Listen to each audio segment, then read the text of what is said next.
दोस्तों, कहानियाँ वो धागा हैं जो जमीन और आसमान को जोड़ सकती हैं, धनवान और निर्धन को जोड़ सकती हैं, अनपढ़ को स्कॉलर से जोड़ सकती हैं। मंत्र भी एक ऐसी ही मुंशी प्रेमचंद जी की कालजयी रचना है। सारांश में, आज जिसे परमात्मा होने का भ्रम हो गया है, कल वो एक याचक की तरह गिड़गिड़ाता हुआ भी मिल सकता है। और आज जो याचक है, कौन जाने कल उसी के सामने अपने युग के परमात्मा को घुटने टेकने पड़े। तो आइए सुनते हैं मंत्र। संध्या का समय था। डॉक्टर चड्डा गोल्फ खेलने के लिए तैयार हो रहे थे। मोटर द्वार के सामने खड़ी थी कि दो कहार एक डोली लिए आते दिखाई दिए। डोली के पीछे एक बूढ़ा लाठी टेकता चला आता था। डोली औषधालय के सामने आकर रुक गई। बूढ़े ने धीरे धीरे आकर द्वार पर पड़ी हुई चिक से झांका। ऐसी साफ सुथरी जमीन पर पैर रखते हुए भय हो रहा था कि कोई घुड़क न बैठे। डॉक्टर साहब को खड़े देखकर भी उसे कुछ कहने का साहस न हुआ। डॉक्टर साहब ने चिक के अंदर से गरज कर कहा, कौन है, क्या चाहता है? डॉक्टर साहब के हाथ जोड़कर कहा, हुजूर, बड़ा गरीब आदमी हूँ, मेरा लड़का कई दिन से। डॉक्टर साहब ने सिगार जलाकर कहा, कल सवेरे आओ, कल सवेरे, हम इस वक्त मरीजों को नहीं देखते। बूढ़े ने घुटने टेक कर जमीन पर सिर रख दिया और बोला, दुहाई है सरकार की, लड़का मर जाएगा हुजूर, 4 दिन से आंखें नहीं खोली। डॉक्टर चड्डा ने कलाई पर नजर डाली। केवल 10 मिनट समय और बाकी था। गोल्फ स्टिक खूंटी से उतारते हुए बोले, कल सवेरे आओ, कल सवेरे, ये हमारे खेलने का समय है। बूढ़े ने पगड़ी उतारकर चौखट पर रख दी और रोकर बोला, हुजूर, बस एक निगाह देख लें, बस एक निगाह, लड़का हाथ से चला जाएगा। हुजूर, 7 लड़कों में यही एक बच रहा है हुजूर, हम दोनों आदमी रो रो कर मर जाएंगे सरकार, आपकी बढ़ती हुई दीन बंधु। ऐसे उजट देहाती यहाँ प्राय रोज आया करते थे। डॉक्टर साहब उनके स्वभाव से खूब परिचित थे। कोई को कितना भी कुछ कहे, पर वे अपने ही रट लगाते जाएंगे, किसी की सुनेंगे नहीं। धीरे से चिक उठाई और बाहर निकलकर मोटर की तरफ चले। बूढ़ा यह कहता हुआ उनके पीछे दौड़ा, सरकार, बड़ा धर्म होगा हुजूर, दया कीजिए, बड़ा दीन दुखी हूँ, संसार में कोई और नहीं है बाबूजी। मगर डॉक्टर साहब ने उसकी ओर मुंह फेर कर देखा तक नहीं। मोटर पर बैठकर बोले, कल सवेरे आना। मोटर चली गई। बूढ़ा कई मिनट तक मूर्ति की भांति निश्चल खड़ा रहा।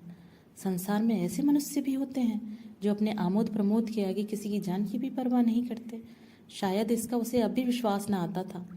सभ्य संसार इतना निर्मम, इतना कठोर है, इसका ऐसा मर्म भेदी अनुभव अब तक न हुआ था। वह उन पुराने जमानों के जीवन में था जो लगी हुई आग को बुझाने, मुर्दे को कंधा देने, किसी के छप्पर को उठाने और किसी कलह को शांत करने के लिए सदैव तैयार रहते थे। जब तक बूढ़े को मोटर दिखाई दी, वह खड़ा टकटकी लगाए उस ओर देखता रहा। शायद उसे अब भी डॉक्टर साहब के लौट आने की आशा थी। फिर उसने कहारों से डोली उठाने को कहा। डोली जिधर से आई थी उधर ही चली गई। चारों ओर निराशा छाई हुई थी। निराश होकर ही वह डॉक्टर चड्डा के पास आया था। इनकी बड़ी तारीफ सुनी थी। यहाँ से निराश होकर फिर वह किसी दूसरे डॉक्टर के पास न गया। किस्मत ठोक ली। उसी रात उसका हंसता खेलता 7 साल का बालक अपनी बाल लीला समाप्त करके इस संसार से सिधार गया। बूढ़े माँ बाप के जीवन का यही एक आधार था। इसी का मुंह देखकर जीते थे। इस दीपक के बुझते ही जीवन की अंधेरी रात भाई भाई करने लगी। बुढ़ापे की विशाल ममता टूटे हुए हृदय से निकलकर अंधकार में आर्त स्वर से रोने लगी। कई साल गुजर गए। डॉक्टर चड्डा ने खूब यश और धन कमाया, लेकिन इसके साथ ही अपने स्वास्थ्य की रक्षा भी की, जो एक साधारण बात थी। यह उनके नियमित जीवन का आशीर्वाद था कि 50 वर्ष की अवस्था में उनकी चुस्ती और फुर्ती युवकों को भी लज्जित करती थी। उनके हर एक काम का समय नियत था। इस समय से वह जौ भर भी न टलते थे। बहुधा लोग स्वास्थ्य के नियमों का पालन उस समय करते हैं जब रोगी हो जाते हैं। डॉक्टर चड्डा उपचार और संयम का रहस्य खूब समझते थे। उनकी संतान संध्या भी इसी नियम के अधीन थी। उनके केवल 2 बच्चे हुए, एक लड़का और एक लड़की। तीसरी संतान न हुई, इसलिए श्रीमती चड्डा भी अभी जवान मालूम होती थी। लड़की का तो विवाह हो चुका था, लड़का कॉलेज में पढ़ता था। वही माता पिता के जीवन का आधार था। शील और विनय का पुतला, बड़ा ही रसिक, बड़ा ही उदार, विद्यालय का गौरव, युवक समाज की शोभा मुखमंडल से तेज की छटा सी निकलती थी। आज उसकी 20वीं सालगिरह थी। संध्या का समय था। हरी हरी घास पर कुर्सियां बिछी हुई थी। शहर के रईस और हुक्काम एक तरफ, कॉलेज के छात्र दूसरी तरफ बैठे भोजन कर रहे थे। बिजली के प्रकाश से सारा मैदान जगमगा रहा था।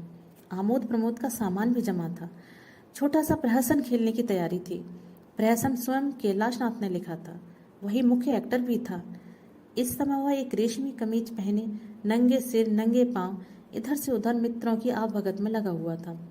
कोई पुकारता, कैलाश जरा इधर आना।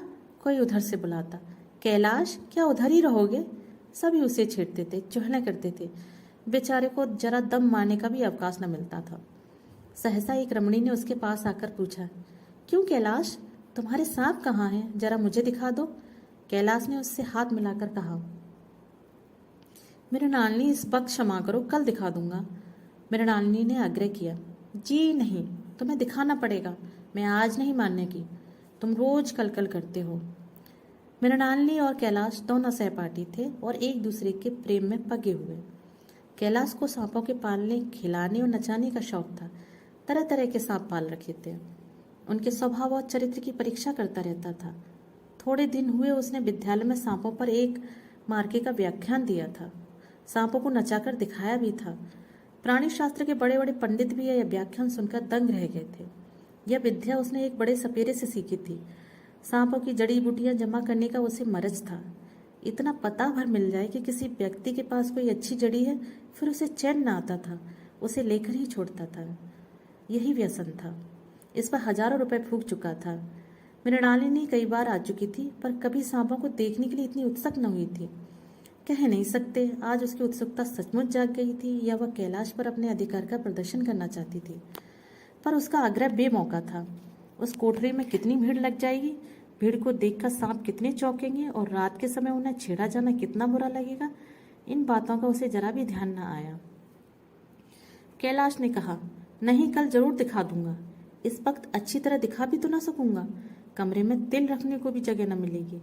एक महाशय ने छेड़कर कहा, दिखा क्यों नहीं देते, जरा सी बात के लिए इतना टाल मटोल कर रहे हो। मिस गोविंद हरगिज न मानना, देखें कैसे नहीं दिखाते। दूसरे महाशय ने और रद्दा चढ़ाया, मिस गोविंद इतनी सीधी और भोली हैं, तभी तो आप इतना मिजाज करते हैं। दूसरी सुंदरी होती तो इसी बात पर बिगड़ कर खड़ी होती। तीसरे साहब ने मजाक उड़ाया, अजी बोलना छोड़ देती, भला कोई बात है। इस पर आपका दावा है कि मृणालिनी के लिए जान हाजिर है। मृणालिनी ने देखा कि शौहदे उसे रंग पर चढ़ा रहे हैं तो बोली, आप लोग मेरी वकालत न करें, मैं खुद अपनी वकालत कर लूंगी। मैं इस वक्त सांपों का तमाशा नहीं देखना चाहती, चलो छुट्टी हुई। इस पर मित्रों ने ठट्टा लगाया। एक साहब बोले, देखना तो आप सब कुछ चाहे, पर कोई दिखाए भी तो। कैलाश को मृणालिनी की झेपी हुई सूरत को देखकर मालूम हुआ कि इस वक्त उनका इनकार वास्तव में उसे बुरा लगा है।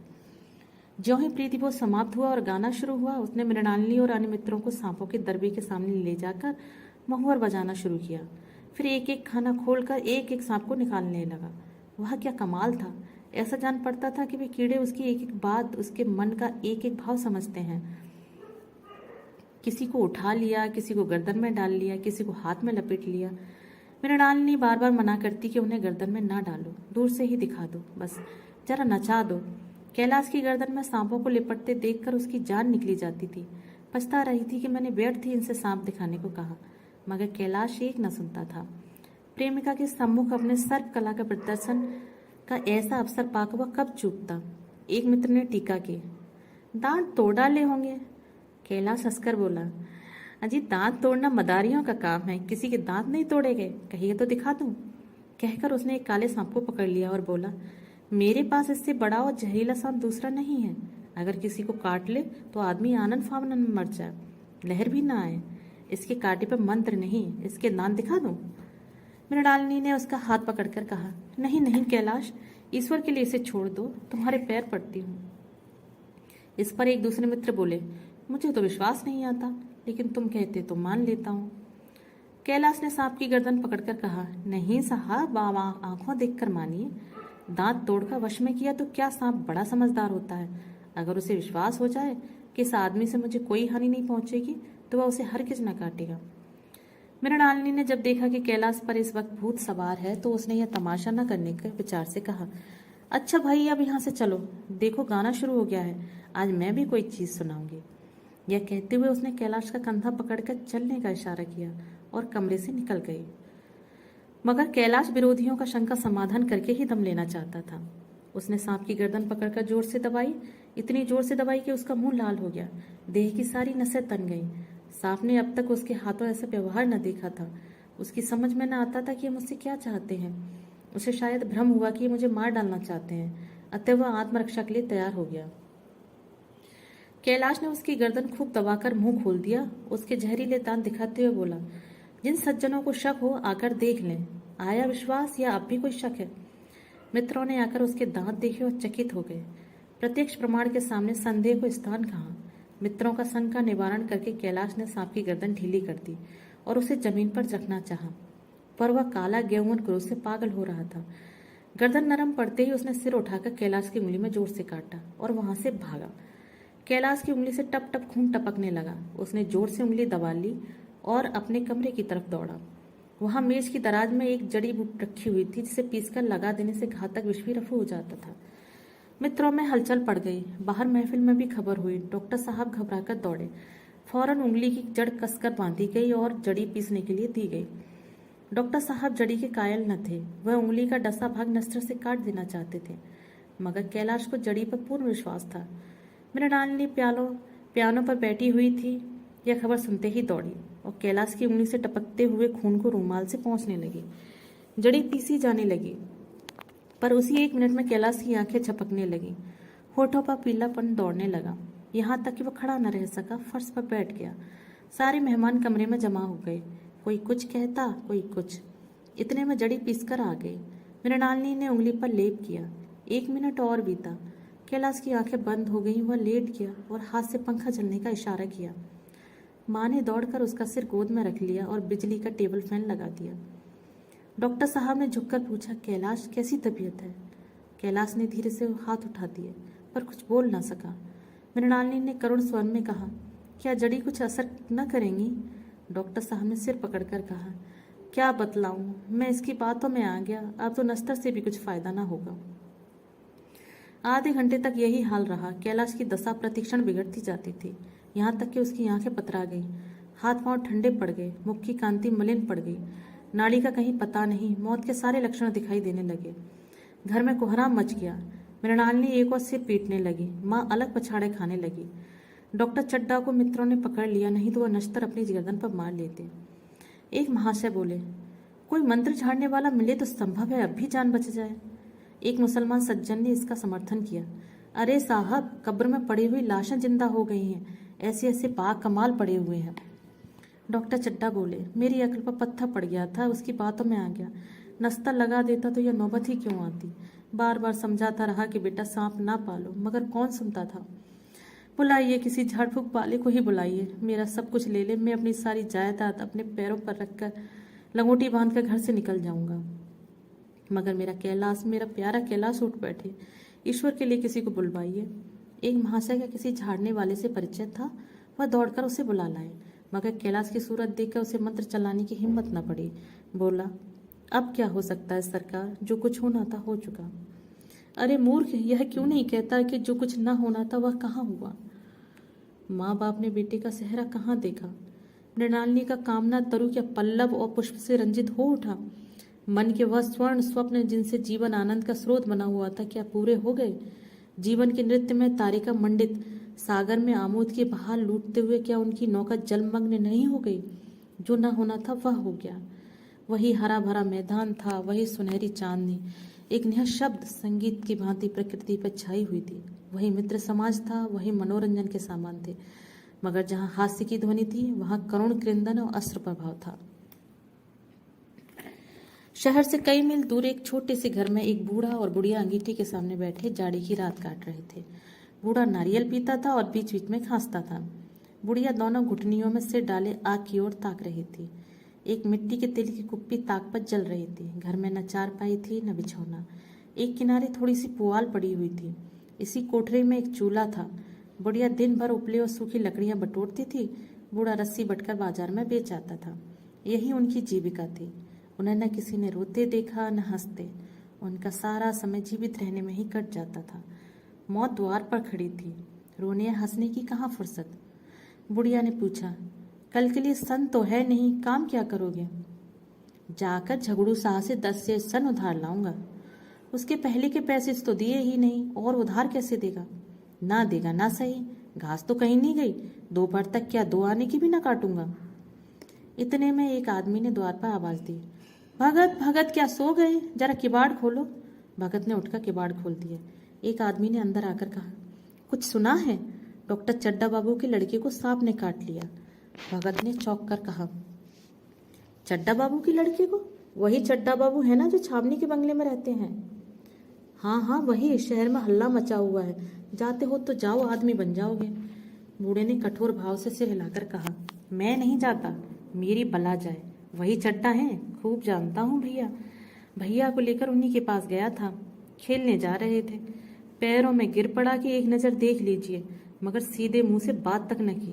भगवान बैठे सुन रहे हैं, अब जान पड़ेगा कि बेटे का गम कैसा होता है। कई लड़के हैं क्या? नहीं जी, यही तो एक लड़का था, सुना है, सबने जवाब दे दिया। भगवान बड़ा कारसाज है। उस वक्त मेरी आंखों से आंसू निकल पड़े थे, पर उन्हें तनिक भी दया न आई थी। मैं तो उनके द्वार पर होता तो भी न पूछता। तो क्या ना जाओगे? हमने जो सुना था सो कह दिया। अच्छा किया, कलेजा ठंडा हो गया, आंखें ठंडी हो गई, लड़का भी ठंडा हो गया होगा। तुम जाओ, आज चैन की नींद सोऊंगा। जरा तमाकू ले ले, एक चिलम और पीऊंगा। अब मालूम होगा लाला को, सारी साहबी निकल जाएगी। हमारा क्या बिगड़ा? लड़के के मर जाने से कुछ राज तो नहीं चला गया? जहाँ 6 बच्चे हैं वहाँ एक और चला गया। तुम्हारा तो राज सूना हो जाएगा। उसी के वास्ते सबका गला दबा दबा कर जोड़ा था ना, अब क्या करोगे? एक बार देखने जाऊंगा, पर कुछ दिन बाद मिजाज का हाल पूछूंगा।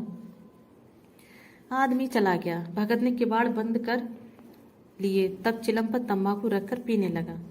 बुढ़िया ने कहा, इतनी रात गए जाड़े पाले में कौन जाएगा? अरे दोपहरी होता तो भी न जाता, सवारी दरवाजे पर लेने आती तो भी न जाता। भूल नहीं गया हूँ। पन्ना की सूरत आंखों में फिर रही है। इस निर्दयी ने उसे एक नज़र देखा तक नहीं। क्या मैं न जानता था कि वरना बचेगा? खूब जानता था। चड्डा भगवान नहीं थे कि उनके एक निगाह देख लेने से अमृत बरस जाता। नहीं, खाली मन की दौड़ थी। अब किसी दिन जाऊंगा और कहूंगा, क्यों साहब, कहिए क्या रंग है? दुनिया बुरा कहे कि कहे, कोई परवाह नहीं। छोटे आदमी में तो सब ऐब हैं, बड़ों में कोई ऐब नहीं होता, देवता होते हैं। भगत के लिए जीवन का पहला अवसर था कि ऐसा समाचार पाकर वह बैठा रह गया हो। 80 वर्ष के जीवन में ऐसा कभी न हुआ था कि सांप की खबर पाकर वह दौड़ा न गया हो। माघ पूस की अंधेरी रात, चैत वैसाख की धूप और लू, सावन भादों की चढ़ी हुई नदी और नाले, किसी की उसने कभी परवाह न की। वह तुरंत घर से निकल पड़ता था, निस्वार्थ, निष्काम। लेन देन का विचार कभी दिल में आया नहीं। यह सारा काम ही न था। जान का मूल्य कौन दे सकता था? यह एक पुण्य कार्य था। सैकड़ों निराशों को उसके मंत्रों ने जीवन दान दे दिया था, पर अब वह घर से कदम नहीं निकाल सका। यह खबर सुनकर सोने जा रहा था। बुढ़िया ने कहा, तम्बाकू अंगीठी के पास रखी हुई है, उसके भी आज 2.5 पैसे हो गए, देती ही न थी।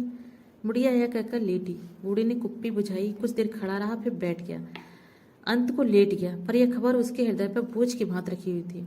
उसे मालूम हो रहा था कि उसकी कोई चीज खो गई है, जैसे सारे कपड़े गीले हो गए या पैरों में कीचड़ लगा हुआ है, जैसे कोई उसके मन में बैठा हुआ उसे घर से निकालने के लिए कुरेद रहा है।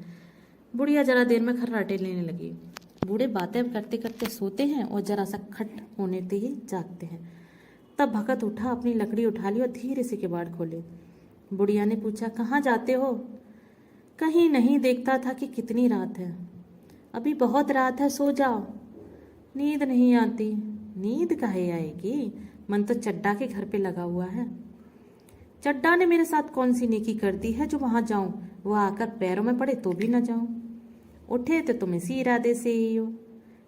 नहीं री, ऐसा पागल नहीं हूं कि जो मुझे कांटे बोए उसके लिए फूल बोता फिरूं। बुढ़िया फिर से सो गई। भगत ने किवाड़ लगा दिया और फिर आकर बैठा, पर उसके मन की कुछ ऐसी दशा थी जो बाजे की आवाज कान में पड़ते ही उपदेश सुनने वालों की होती है। आंखें चाहे उपदेशक की हों, पर कान बाजे की ओर ही होते हैं। उसने फिर किवाड़ खोले, इतने धीरे से कि बुढ़िया को खबर भी न हुई। बाहर निकल आया। उसी वक्त गांव का चौकीदार गश्त लगा रहा था। बोला, कैसे उठे भगत? आज तो बड़ी सर्दी है, कहीं जा रहे हो क्या?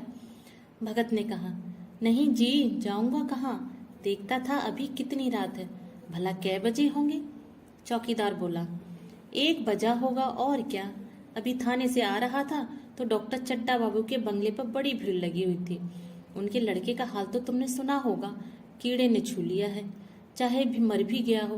तुम चले जाओ तो शायद बच जाए। सुना है 10,000 तक देने को तैयार है। भगत, मैं तो ना जाऊं चाहे वो 10 लाख भी दें। मुझे 10,000 या 10 लाख लेकर करना क्या है? कल मर जाऊंगा, फिर कौन भोगने वाला बैठा है? चौकीदार चला गया। भगत ने आगे पैर बढ़ाया, जैसे नशे में आदमी की देह अपने काबू में नहीं रहती। पैर कहीं रखता है, पड़ता कहीं है। कहता कुछ है, जवान से निकलता कुछ है। वही हाल इस समय भगत का था। मन में प्रतिकार था, पर कर्म मन के अधीन न था। जिसने कभी तलवार नहीं चलाई, वह इरादा करने पर भी तलवार नहीं चला सकता। उसके हाथ कांपते हैं, उठते ही नहीं। भगत लाठी खट खट करता लपका चला जाता था। चेतना रोकती थी, पर उपचेतना ठेलती थी। सेवक स्वामी पर हावी था। आधी राह निकल जाने के बाद सहसा भगत रुक गया। हिंसा ने क्रिया पर विजय पाई। मैं यूं ही इतनी दूर चला आया इस जाड़े पाले में। मरने की मुझे क्या पड़ी थी? आराम से सोया क्यों नहीं? नींद ना आती ना सही, 2-4 भजन ही गाता। व्यर्थ इतनी दूर दौड़ा चला आया। चड्डा का लड़का रहे या मरे, मेरी बला से। मेरे साथ उन्होंने ऐसा कौन सा सुलूक किया था कि मैं उनके लिए मरूं? दुनिया में हजारों मरते हैं, हजारों जीते हैं। मुझे किसी के मरने जीने से मतलब। मगर उपचेतना ने अब एक दूसरे रूप धारण किया, जो हिंसा से बहुत कुछ मिलता जुलता था। वह झाड़ फूक करने नहीं जा रहा है, वह देखेगा कि लोग क्या कर रहे हैं। डॉक्टर साहब का रोना पीटना देखेगा कि किस तरह सिर पीटते हैं, किस तरह पछाड़े खाते हैं। वे लोग तो विद्वान हैं, सब्र कर जाते होंगे। हिंसा भाव को यूं धीरज देते हुए वह फिर आगे बढ़ा। इतने में 2 आदमी आते दिखाई दिए। दोनों बातें करते चले आ रहे थे।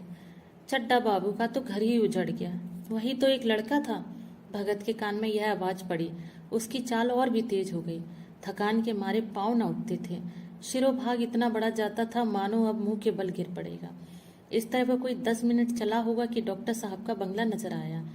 बिजली की बत्तियां जल रही थी, मगर सन्नाटा छाया हुआ था। रोने पीटने की आवाज भी ना आती थी। भगत का कलेजा धक धक करने लगा। कहीं मुझे बहुत देर तो नहीं हो गई? वह दौड़ने लगा। अपनी उम्र में वह इतना तेज कभी न दौड़ा था। बस यही मालूम होता था मानो उसके पीछे मौत दौड़ी आ रही है। 2 बज गए। मेहमान विदा हो गए। रोने वालों में केवल आकाश के तारे रह गए थे और सभी रो रो कर थक गए थे। बड़ी उत्सुकता के साथ लोग रह रहकर आकाश की ओर देखते थे कि किसी तरह सुबह हो और लाश गंगा की गोद में दी जाए। सहसा भगत ने द्वार पर पहुंचकर आवाज दी। डॉक्टर साहब समझे कोई मरीज आया होगा। किसी और दिन उन्होंने 10 आदमी को दुत्कार दिया होता, मगर आज बाहर निकल आए, देखा कि एक बूढ़ा आदमी खड़ा है। कमर झुकी हुई, पोपला मुंह, भौं तक सफेद हो गई थी। लकड़ी के सहारे कांप रहा था। बड़ी नम्रता से बोले, क्या है भई? आज तो हमारे ऊपर ऐसी मुसीबत पड़ गई है कि कुछ कहते नहीं बनता। फिर कभी आना। इधर एक महीना तक तो शायद मैं किसी को मरीज को देख भी न सकूंगा। भगत ने कहा, सुन चुका हूँ बाबूजी, इसीलिए तो आया हूँ। भैया कहाँ हैं? जरा मुझे दिखा दीजिए। भगवान बड़ा कारसाज है, मुर्दे को भी जिला सकता है। कौन जाने अब भी उसे दया आ जाए। चड्डा ने व्यथित स्वर से कहा, चलो देख लो, मगर 3-4 घंटे हो गए। जो कुछ होना था हो चुका। बहुत तेरे झाड़ने फूकने वाले देख देख कर चले गए। डॉक्टर साहब को आशा तो क्या होती, हाँ बूढ़े पर दया आ गई। अंदर ले गए। भगत ने लाश को 1 मिनट तक देखा, तब मुस्कराकर बोला, अभी कुछ नहीं बिगड़ा है बाबूजी। यह नारायण चाहेंगे तो आधे घंटे में भैया उठ बैठेंगे। आप नाहक दिल छोटा कर रहे हैं। जरा कहारों से कहिए पानी तो भरें। कहारों ने पानी भर भर कर कैलाश को नहलाना शुरू किया। पाइप बंद हो गया था। कहारों की संख्या अधिक न थी, इसलिए मेहमानों ने अहाते के बाहर के कुएं के पानी से भर भर कर कहानों को दिया। मृणालिनी कलसा लिए पानी ला रही थी। बूढ़ा भगत खड़ा खड़ा मुस्कुराकर मंत्र पढ़ रहा था, मानो विजय उसके सामने खड़ी है। जब एक बार मंत्र समाप्त हो जाता, तब वह एक जड़ी कैलाश के सिर पर डालता जाता और न जाने कितनी बार भक्त ने मंत्र फूका। आखिर जब उषा ने अपनी लाल लाल आंखें खोली, तो कैलाश की भी लाल लाल आंखें खुल गईं। एक क्षण में उसने अंगड़ाई ली और पानी पीने को मांगा। डॉक्टर चड्डा ने दौड़कर नारायणी को गले लगा लिया। नारायणी दौड़कर भगत के पैरों पर गिर पड़ी और मृणालिनी कैलाश के सामने आंखों में आंसू भरे पूछने लगी, अब कैसी तबीयत है? एक क्षण में चारों तरफ खबर फैल गई। मित्रगण मुबारकबाद देने आने लगे। डॉक्टर साहब बड़े श्रद्धा भाव से हर एक के सामने भगत का यश गाते फिरते थे। सभी लोग भगत के दर्शनों के लिए उत्सुक हो उठे, मगर अंदर जाकर देखा तो भगत का कहीं पता न था। नौकरों ने कहा, अभी तो यहीं बैठे चिलम पी रहे थे। हम लोग तमाकू देने लगे तो नहीं ली। अपने पास से तमाकू निकाल कर भरी, यहाँ तो भगत जी की तलाशी हो रही थी। भगत लपका हुआ घर चला जा रहा था कि बुढ़िया के उठने से पहले पहुंच जाऊं। जब मेहमान लोग चले गए तो डॉक्टर साहब ने नारायणी से कहा, बुढ़ा न जाने कहाँ चला गया, एक चिलम तमाकू का भी रवादार न हुआ। नारायणी, मैंने तो सोचा था इसे कोई बड़ी रकम दूंगी। चड्डा, रात को तो मैंने नहीं पहचाना, पर जरा साफ हो जाने पर पहचान गया। एक बार यह एक मरीज को लेकर आया था। मुझे अब याद आता है कि मैं खेलने जा रहा था और मरीज को देखने से इनकार कर दिया था। आज उस दिन की बात याद करके मुझे जितनी गिलानी हो रही है उसे प्रकट नहीं कर सकता। मैं उसे अब खोज निकालूंगा और उसके पैरों पर गिरकर अपना अपराध क्षमा कराऊंगा। वह कुछ लेगा नहीं, यह जानता हूँ। उसका जन्म यश की वर्षा करने के लिए ही हुआ है। उसकी सज्जनता ने मुझे ऐसा आदर्श सिखा दिया है कि अब से जीवन पर्यंत मेरे सामने रहेगा। कहानी सुनने के लिए धन्यवाद।